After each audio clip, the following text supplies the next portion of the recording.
हमारे नाम बुद्धिराम है, लेकिन गांव के लोग हमके प्यार से बुद्धि चाचा कहेला।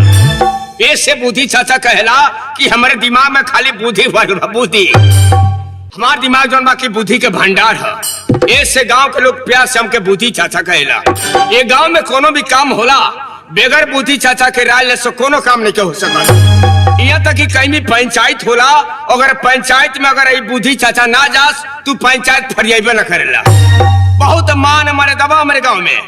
ये से गांव से बहुत हम खुश रही ले, लेकिन तकलीफ एक घर से बा, मोहना के घर से। हमारे 2 बिया खेत जबरदस्ती समांगी बल पर कब्जा कर रसन। वो खेत के मुकदमा हम लड़ते रह नहीं, लेकिन सरकारी वकील भैला के नाते मोहना जनवा हमारा खेत के मुकदमा जीत गए। जब से हमारा खेत के मुकदमा जीतल बा तबे से हम अपना दिमाग में सोचा तनी कि एकनी के घर के कब हम बर्बाद कर दी। एकनी के विषय में कुछ सोचल और कुछ कल बहुत जरूरी बा। लेकिन एगो हमार चेला बा पुकोटन, पता नहीं कहाँ कहाँ रहता। पुकोटन, ए पुकोटन, हाँ काका। अरे खुश रहो खुश रहो। का बोलो काका? ए बताओ गांव का हालचाल कैसन बा? गांव का हालचाल मत पूछो। काहे? मोहन भैया घर के बात पूछो। मोहना घर के? हाँ। ए का भइल बा मोहना घर में, जल्दी बताओ। जब मोहन भैया इलाहाबाद से अइले हैं आ कहला कि बुझिया खेत के मुकदमा जीत गई। अच्छा। घर भर खुशी मना चल गया। हां जो मुन्नवा पड़ता मुन्नवा। हां छोटका मुन्नवा चुपचाप किनारे खड़ा रह गए। काहे? कहता मोहन भैया सोहन भैया से का बाबू मरले बड़े का मुन्नवा उदास बा। अच्छा। कहना आए हम पूछा तनी तो लग रहा सोहन भैया पूछे का बाबू भैया को वकील बनले क्या मुकदमा जीतला तोरा खुशी नहीं बा? कहता भैया हमके सबसे ढेर खुशी बा कि भैया वकीलों को मुकदमा जीत गए। अच्छा। तो कहता कि काहे इतना मुंह लटका ले काहे उदास बा? कहता भैया खुशी के मौका पर हमरे मन में एगो बात आई बा। कहला बताओ। कहता नहीं सर मेरे कपारे पे हाथ जगह तो बताई। अच्छा। चोर दे सोहन भैया मोहन भैया पर कपारे पे हाथ दे लो। काका का भइल? आज वो लवंडा का बुद्धि देखनी हम। का भइल? तू तो झूठे कहला हमार नाम बुद्धिराम है। बुद्धि का भंडार। अरे हमारा इतना बुद्धि केकरा में गांव में बताओ। खाली तू बहसल। आज वो लवंडा का बुद्धि देखनी है। का भाई? हाँ था भैया हमने तीनों भाई हाथ में हाथ क्रिया खाई जा कि जबले हमने जियल जाई अपने घर में कबो बंटवारा नहीं, खेत बार नहीं बटे, कबो अलगा नहीं उखल जाई। हाँ। तो तीनों भैया कसम खैले से हमने के घर में बंटवारा ना हुई। हाँ। बंटवारा हुई। बोकोटन अगर बुद्धि चाचा चाहिए तो उन्हें घर में बंटवारा हुई। ये तीनों भाई के बहुत राय बा, बहुत एकता बा। अगर तीनों भाई के चूल्हा अगर हम अलग अलग ना जरवा दी तो फिर हमारे बुद्धि चाचा नाम ना। काका बढ़िया बढ़िया बुद्धि मौक सिखाई है। बोकोटन अगर हमारा साथे रहबे तो तोके भरपूर बुद्धि से मिल। बताओ काका हम चाहते तहरिये से हम बुद्धिमान हो जाए, तहरिये से बुद्धि मल हो जाए जब हमारे साथे रहबे तब। तो सुन लो मोहन भैया गईला इलाहाबाद फिर इलाहाबाद चल गए। हाँ कागज ले सरकारी वकील हो गई बना। गई बने कागज ले आवे। सोहन भैया गईला तारी खेत में धान बोले बने। अच्छा। वो पटावे खरती हमरे खेत में। हाँ पटवे दे धान। मुन्नवा पिंकिया पड़े गई। अच्छा। बड़की भौजी गई नहा के मंदिर पूजा करे। हाँ देखले बोकोटन जब से हमारा खेत के मुकदमा जीतल बार से तबे से घूम घूम के मंदिर में पूजा करती है। पुजारी हो गई भैया। काका अरे पूजा के बाद हम पूजा करवाओ थे। काका सोहन भैया के मेहरारू कहीं जाली नहीं। इस समय वह घर में बाड़ी ओना के मेहरारू एबरा अकेले घर में बिया। हाँ।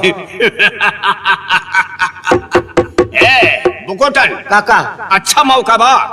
ए मौका का आज फायदा उठा लेवे के चाहिए। वो कैसे? ते तो जानते कि पहले के पुराने लोग कहले बा अगर कोनो घर के मेहरारू के बिगाड़े होके तो सबसे पहले वो मेहरारू से भेंट करे चाहिए, संपर्क बनाओ चाहिए। ये बुद्धि सीख लेनी। सीख जाइबे तो चल लोकनी के घर में देख के बंटवारा करे होतन। आओ काका। ये तीनों भाई के बहुत एकता बा, बहुत राय बा।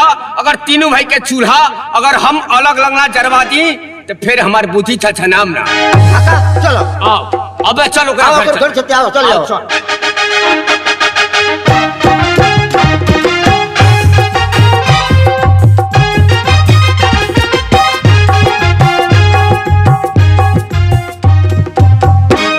गोर लगता नहीं। खुश रहो।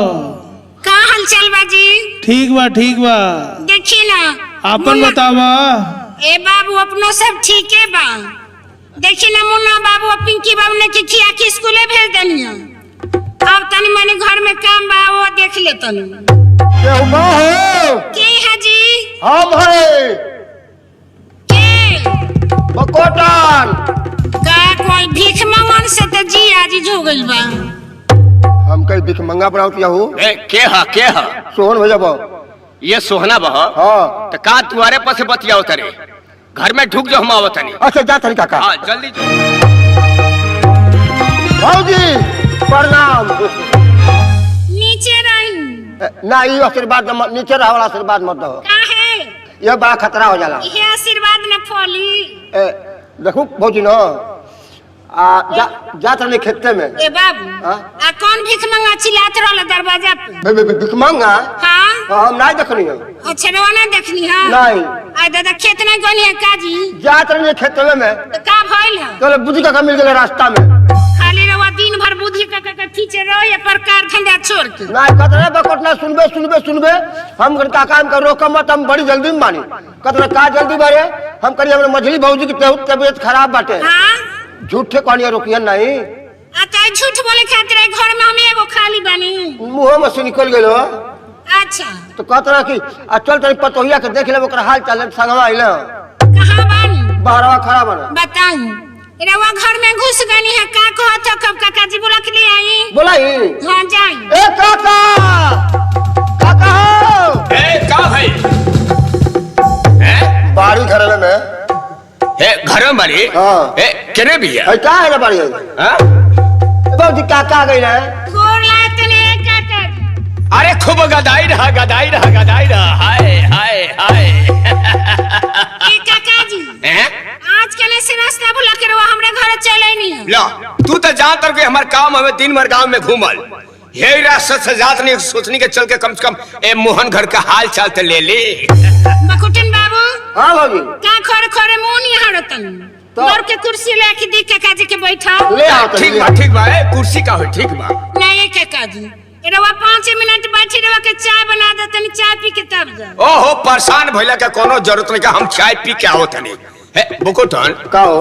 अरे ये सोहना बह हां काहे एंगा हो गल भैया एकरा विषय में पूरा गांव में हल्ला रहल। कैसन हल्ला हो? अरे गांव में तमाम मेहरारू बतियावत रही कि बाप रे बाप सोना का मौगी इतना सुंदर बिया हाँ। इतना मोट बिया कि जब गौने आइल एक डोली पर से उतार के हमारी घर में ले जात रहनी जा इतना मोट रहे के एकरा देही में चौकठे ना समात रहे। ए म सठिया गल बड़ा का हो? का हो गई? ये पतो बा ये कुछ कहत रह। हां इनके देह में चौकट ले जात रहे। तो गौवा में पूरा मेहरोता हल्ला कर रहली सब। अरे दादा चौकठवा में देहिया रस गल है। उहे बतिया लेकिन ए बड़ा साफ दुबरा गल बे का एकदम करिया हो गल बिया। का करबा ये काका हैं माय बाप रहन सिखौले बा हैं ना दूसर पतो ही रहत न कब्बे नहीं चल गेल बेचारी भिनसारा उठेली गांव के लोग सुधर तले करवे करेली हैं खाए पर तक ना समय मिलेला इनके। ओ समझ गनी बोकोटन देखबे बोकोटन जौन मेहरारू होशियार घर में रहेली सन सब काम संभाल लेली सन। हाँ। अच्छा सोहन बा और सब हाल चाल सुनावा और हाल तो ठीक बना।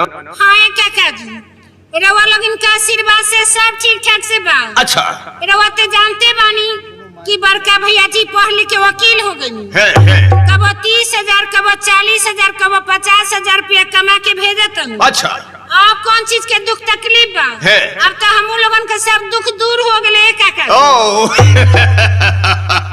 अरे भगवान चाहिए तो महीना में 1 लाख रुपया तोरे घरे आई। ये बात तो हमरो खुशी बा पूरा गांव के लोग खुश बा कि तारा घर में एगो सरकारी वकील हो गई। लेकिन का बताई सोहन बा एक एगो बात के बहुत भारी हमके तकलीफ बा। तकलीफ कोने बात के काका जी? अरे का कहीं कहतो में लाज लगाता जब इलाहाबाद से मोहना आई रहुए हाँ। तो डायरेक्ट हमर लगे गई रहुए। हाँ ये बात हम सुन ले रहे बकुट ने बाबू तो बतावत रहनी कि हाँ। भैया जी रवा लगे गल रहनी। अरे हमारा के 2-3 घंटा बैठे रहुए हमसे बात विचार सब हुए हमसे कहत रहुए देखबा बूती चाचा तारा आशीर्वाद से हम सरकारी वकील हो गई। आ सरकारी वकील होते होते 40-50 हजार रुपया पर नाव से चुपे बैंक में हम जमा कर लहनी।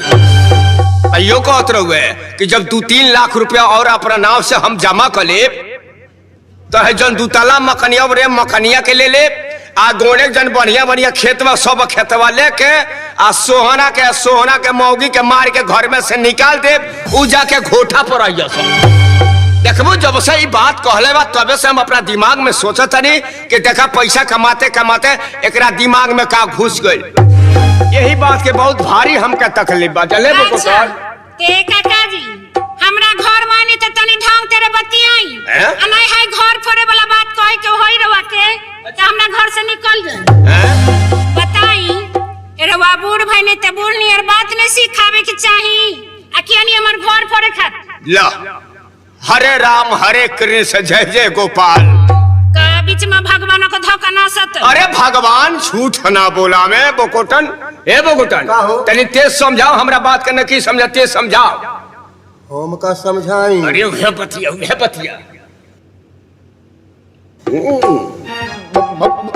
भौजी हो काका जो कहला ना बतिया सही है। चुप नहीं रवा चले न काका जी की बात में लकी काका जी रो कान फूक देले बा। नहीं भौजी ये बतिया मोदी भैया सोन में कहे करनी जब भैया इलाहाबाद आइल ना तो ये बतिया हम जाई कहे कर सोन भैया से तो मोहन भैया हमारे बहिया आन के मोहन दाब दाब के मार के भगावत रहल ये बतिया। ए दादा ई तो हमहू देखत रहने जंगला पे खड़ा होके कि का जाने काहे खातिर भैया जी और मुंह दाब दाब के मारत रहल। बकुटन बाबू का ए रवा पर हमरा विश्वास बा झूठ नहीं ने बोला। झूठ से झूठ बोलो अगर से झूठ बोली तो हे भगवान तू अनहरे कोढ़ी बना दियो। हे भगवान इतना बड़न क्रिया रवा काहे खातिर रवा पर हमरा विश्वास न बा। गनी बुलावत कहते बकोटना सड़क छोड़ दे खेत में चल। हम कहनी चलो खेतो देख लियो कहते बकोटना अब हम तो बात कर तो भौजी तू मत बते हम तो से कहनी हो। अरे भैया पूछब तो कोई देखो सुन हम ली बता देब कि बकोटन बाबू नहीं भौजी ये बतिया सही है कहबो कि बकोटना बतौर से मरबो करी हम के पता न बकोटना देखे में जमाना बड़ी खराब बा हम अकेले कमात नहीं आ सोना कमाते नहीं खे आ देखबे बाबू नहीं बचाए तो हमरो बाल बच्चा हो तो भीख मांगियो कोई हम कहनी कहो का कहो तो अच्छा देखबे बकोटन हम 40-50 हजार जमा कर ले बनी भैया हम तो कहता ना 40-50 हजार रुपया अपना नाम में जमा कर। आ कहत रहे कार में 2-3 लाख हो नौका घरवा ले ले गोड़े खेत ले ले गाय भैंस ले ले आ सोना तो पहले बा नहीं उसे अंगूठा लगवा के और खिसवा अपने नामे करा के अब मर्दे में घुट्टा भगा दे। ये बंदे कोई भौजी तो मार होगा काहे रवा रोज ने रोए के तो दिन भगवान हम लोग के दिले बा। अरे हमरे से कहत रहुए तबे से सोचा तनी के देखा पैसा कमाते कमाते ओकरा दिमाग में का घुस गई। अच्छा तो ही मान लो सरकारी वकील हो गई बा पैसा कमाता ओकर बाल बच्चा होइए तो एसी गाड़ी में घूमी है बढ़िया बढ़िया कपड़ा बढ़िया खाना खाई है आ तुहार बाल बच्चा हो का करी है जौन तुहार मरद दिन भर खेते में काम करता तोरो लड़का फैका हो तो दिन भर खेते में काम करिया सर। देखो हम तो यहे कहब भाई पटीदार केकर भइल बा कि तोहार होई अगर तेरा बर्बादी से बचे को है तो घर में चट दे बंटवारा करा लो। अगर बंटवारा करा लेबू तो बुद्धि चाचा कहता रहे कि लड्डू डुगरा के खैबू दूधे से कुल्ला करबू तू बनारसी साड़ी पहनबू तोरो नाम से बैंक बैलेंस होई जौन मर्जी तौन बनैबू खैबू कम से कम आराम से तो रहबू। अरे हां काका जी रवा ठीक है कहत ने रवा तो हमरा आंखी के पटिए खोल देनी है लेकिन घर में 6-5 वाली बात हम ना जानत रहनी है काका जी। तारा का जानकारी बा घर में का होता का हम करे हमरा तो कुछ समझ में नहीं आवत कि का करिए कहां जाए। बकुटन बाबू हां भौजी जाई वो दुकानी से जहर किन के ले आई। जहर हां ई काहे के खा के सुत जाए घर में। अरे ना हे भगवान ई कुल नहीं सोचे चाहिए जोहर के विषय में सोचिए मत। नहीं रहब नहीं आंखी से देखब घर भर का फंसा दी। अरे नहीं हो दादा हे भगवान ये हम ना पाप के तू जोहर खा के थी करो बताओ तो हम मरद कहां बे बरा मारी आग लगो दोगलवा के कहां बानी कोनो दूसरो को कार धंधा बकाओ चंडुला के ज्यादातर नसीब में रहल उहे तो उहे मिल गई दोगलवा गोलवा खेत में होर जोते खा कहते बानी कि सराओ दिन भर खेते में बैले खान खटत रहिए अरे घर में आजादी करते रसन एगो काम ना कर का तू खाना लेके खेते में पहुंच अपना मर्द के लगे। अच्छा आज जितना भी बात बा अकेले उजा खेते में अपना मर्दे से बतिया के आ घर में आके चट दे बंटवारा करा लो। अगर तुहार बात तुहार मर्द निखे मानत तो तू अपन असली रूप पकड़ लिया कह दिया कि अगर अलगा ना होखबा तबे हम पेटी बक्सा उठाए और सीधा नैहर चल जाए। जब नैहर का नाम सुनी तो तुहार बात जरूर मानी। अलगा भाई बहुत जरूरी बा, न तो के काम करावत करावत घर ही में मुआ दिया सर। अरे बकोटा ओ काका हां काका जी रवा ठीक है कहतन हैं ठीक बा रवा लोग जाई। अच्छा। चलो तनी आज खेते में आज 2 गो मसाज एक गो होई है। या तो घर में बंटवारा होई या तो फिर हम अपने नैहर जाए। ठीक बा ठीक बा। बाबूजी हरे राम हरे कृष्ण जय जय गोपाल। चलो काका। भगवान झूठ ना बोला में। ए बकोटा हाँ काका। चल हमरा साथे गांव में एगो पंचायत फरियाव के बा। चलो वो सीख ले। और जन मंजैया बा। हाँ का कही मंजैया के बराबर झगड़ा करता स दोनों बेकत अब बराबर ओरहना होता। चल ओके पंचायत चलो का फरियाद भाव। आओ चल। बाबूजी हमार नाम मत बताइयो। ठीक बा। चलो काका बोलो बोलो। आई बाप आई घर में 6-5 वाली बात हम ना जानत रहनी हमार बाबू। इता भीतरे भीतरे है पुआ पकते दादाया अभी पुआ नहीं पाकी। कहतन कि 20,000 30,000 40,000 रुपया कमा के भेजतानी का होता। सब पैसा के था दोनों जना मिल के घर में गुलछरा उड़ावता। अब ऐसा नहीं होके देव हम चलतन सुते न बनाम नरेली लोग। हाय मुनमा के भौजी तनी दूध गरमा दो। आब नातिया चली अब आज तोहरो के लुआठी पियावतन। आई घर में 3 गो चूल्हा 3 जगह नहीं कइनी तो फिर हम अपना बाप के बेटी चलो तनी ढंग से फरिया देतन।